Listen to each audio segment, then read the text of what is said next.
Friends, இன்றைக்கி நம்ம Tirunelveli special தேங்காய் சோறு செய்ய போகிறோம். தேங்காய் சோறுக்கு மீன் குழம்பு காம்பினேஷனு, இல்லை சிக்கன் குழம்பு, சிக்கன் சால்னாவும் காம்பினேஷன் வச்சுக்கலாம். நாங்கள் ரொம்ப விரும்பி வைக்கிறதுனா மீன் குழம்புக்கு தேங்காய் சோறு செய்வோம். இன்றைக்கி நம்ம தேங்காய் சோறு செய்கிறதுக்கு தேவையான பொருட்கள் என்னென்னு பார்க்கலாம் வாங்க.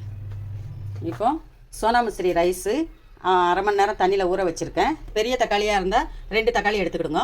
மீடியமாக இருந்துச்சுன்னா 3 தக்காளி எடுத்துக்கிடுங்க. அதே மாதிரி வெங்காயம் பெருசாக இருந்தால் 2, மீடியமாக இருந்தால் 3 4 எடுத்துக்கலாம் வெங்காயம். அப்புறம் சில்லி பொடி 1 ஸ்பூன், 1 டேபிள் ஸ்பூனு, கொஞ்சம் மஞ்சத்தூள், கொஞ்சம் கரம் மசாலா, வீட்டில் அரைச்ச கரம் மசாலா, அப்புறம் தேவையான உப்பு, 1 கப்பு தேங்காய். இந்த தேங்காவை நம்ம அரைச்சி பால் எடுத்துக்கணும். அப்புறம் தயிர், ஒரு 3 ஸ்பூன் தயிர், 3 ஸ்பூன் தயிர் சேர்த்துக்கணும்.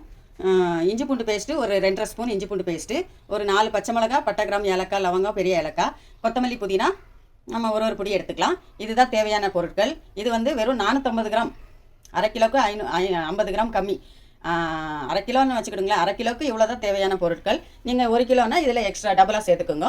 இதுதான் திருநெல்வேலி ஸ்பெஷல் தேங்காய் சோறுக்கு தேவையான பொருட்கள். இப்போ செய்கிறது எப்படின்னு பார்க்கலாம் வாங்க. ஒரு 50 ml ரீஃபைண்ட் ஆயில் ஊற்றணும். 50 ml போதும். உங்களுக்கு ஆயில் கம்மியாக வேணாலும் கம்மியாக ஊற்றிக்கலாம். க்ரீன் சில்லி, பட்டை, லவங்கம், ஏலக்காய், பெரிய ஏலக்காய், பச்சை மிளகாய், நம்ம ஆயில் காஞ்சதும் இதை போட்டுக்கலாம்.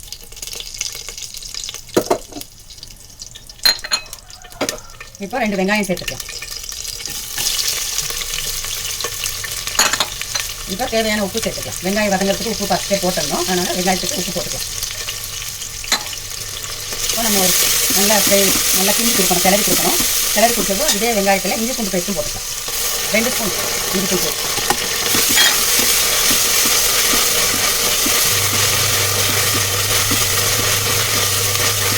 நான் குக்கர் தான் வச்சுருக்கேன், பேன் இல்லை. இது குக்கர் தான் வச்சுருக்கேன். உங்களுக்கு டீப்பாக தெரியாது, கொஞ்சம் அட்ஜஸ்ட் பண்ணிக்கோங்க. நான் போடுறது கவலை.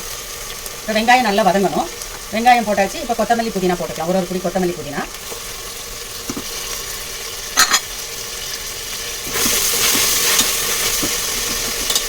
ஒரு 3 ஸ்பூன் தயிர் சேர்த்துக்கலாம். ரொம்ப டேஸ்ட்டாக இருக்கும் இந்த தேங்காய் சாதம். செஞ்சு பார்த்துட்டு சொல்லுங்கள். இப்போ நம்ம சில்லி பொடி, மஞ்சள் பொடி, கரம் மசாலா பொடி, இந்த 3ஐயும் சேர்த்துக்கலாம். இது நல்லா வதங்கி வரணும். வெங்காயம் கொஞ்சம் சுருளை வதங்கணும்.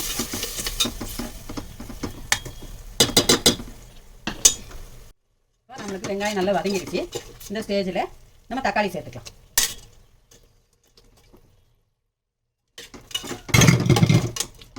தக்காளி நல்லா வேகணும், நல்லா மசியணும் தக்காளி. இப்போ தக்காளி வதங்கிடுச்சான்னு பார்க்கலாம். தக்காளி நல்லா வதங்கிடுச்சு. நல்லா ஃப்ரை ஆகணும் தக்காளி, வெங்காயம் எல்லாமே நல்லா வதங்கிடுச்சு. இந்த ஸ்டேஜில் நம்ம அந்த தேங்காய் பால் அரைச்சி வச்ச 2 பால் தேங்காய் பாலோடி நம்ம தண்ணி அளந்துக்கணும். இப்போ வந்து அந்த தேங்காய் பாலோடி ஒரு அளவு தண்ணி, அரிசி எவ்வளோ இருக்கோ அவ்வளோ தண்ணி ஊற்றிக்கலாம். உங்களுக்கு குழைய வேணும்னா 2 தண்ணி, உதிரியாக வேணும்னா 1 1/4 தண்ணி சேர்த்துக்கலாம்.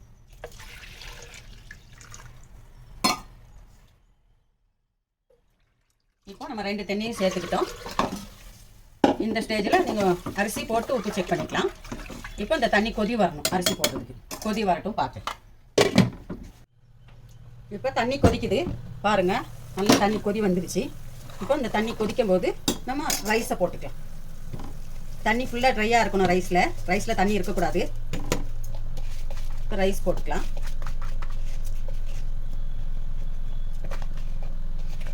இப்போ இந்த ஸ்டேஜில் நீங்கள் உப்பு செக் பண்ணணும். இந்த ஸ்டேஜில் தான் உப்பு செக் பண்ணி உப்பு போட்டுக்கலாம்.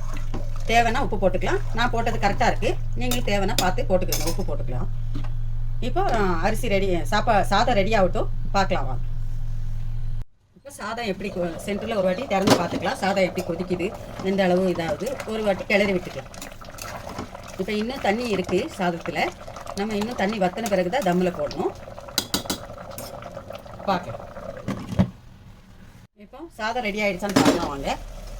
இப்போ தண்ணி நல்லா வத்திடுச்சு சாப்பாட்டில். இந்த ஸ்டேஜில் நம்ம தம்மில் போட்டுடலாம். இப்போ தம்மில் எப்படி போடுறது, நல்ல கிளறி மேலே இருக்கிற அரிசி எல்லாம் கீழே எடுத்துகிட்டு வந்துடணும். இப்போ நம்ம தம்மில் போடலாம். தம்மில் போட தோசைக்கல் வச்சுக்கலாம். மீடியமில் தான் வச்சுருக்கேன், அடுப்பு மீடியம் தான் இருக்கணும். மீடியமில் வச்சுக்கிட்டு ஒரு 5 நிமிஷம் தம்மில் போட்டுக்கலாம். 5 நிமிஷத்துலேருந்து 7 நிமிஷம் வரைக்கும் தம்மில் போட்டுக்கலாம். இப்போ இதுக்கு ஆப்ஷனல் தான். உங்களுக்கு நெய் வேணுன்னா ஒரு 2-3 ஸ்பூன் நெய் சேர்த்துக்கலாம். ஆப்ஷன் தான். நெய் இல்லாட்டாலும் நல்லாயிருக்கும். நீங்கள் நெய் வேணுன்னா 2-3 ஸ்பூன் சேர்த்துருக்கேன். 3 ஸ்பூன் நெய் சேர்த்துக்கிட்டு இப்போ லிட்டை மூடிடலாம். இப்போ ஒரு 5லேருந்து 7 நிமிஷம் தம்மில் இருக்கட்டும். நம்ம கொஞ்சம் புதினா கொத்தமல்லி மேலே கார்னிஷ் போட்டுக்கலாம். ரெடி ஆகிடுச்சான்னு பார்க்கலாம் வாங்க. இப்போ சாப்பாடு ரெடி ஆகிடுச்சு. இங்கே பாருங்கள். இப்போ நல்லா நம்ம கிண்டி விட்டுக்கணும். ஸ்டவ் ஆஃப் பண்ணிக்கலாம், இல்லைன்னா கீழே பிடிச்சிரும். கீழே பிடிக்காத அளவுக்கு நம்ம செய்யணும். அந்த டைமிங்ஸ் தான் 5லேருந்து 7 நிமிஷம் தான் நம்ம தம்மில் போடணும். இப்போ நம்மளுக்கு சாப்பாடு ரெடியாக வந்துருச்சு. நல்லா பழப்பழன்னு பாருங்கள். இதுதான் எங்கள் ஊர் தேங்காய் சோறு. திருநெல்வேலி ஸ்பெஷல் தேங்காய் சோறு மீன் குழம்பு. எங்கள் ஊரில் ரொம்ப ஃபேமஸாக செய்வாங்க. எல்லார் வீட்லேயும் எல்லோரும் செய்வாங்க. நீங்களும் செஞ்சு பாருங்கள், எப்படி இருக்குன்னு சொல்லுங்கள். லைக் பண்ணுங்கள், ஷேர் பண்ணுங்கள், கமெண்ட் பண்ணுங்கள், சப்ஸ்கிரைப் பண்ணுங்கள். எங்கள் பெப்பர் சமையலுக்கு சப்போர்ட் பண்ணுங்கள். இன்ஷா அல்லாஹ் உங்களுக்காக நான் துவா செய்கிறேன். எங்களுக்காக நீங்கள் துவா செய்யுங்க. அடுத்த வீடியோவில் சந்திப்போம். அஸ்ஸலாமு அலைக்கும்.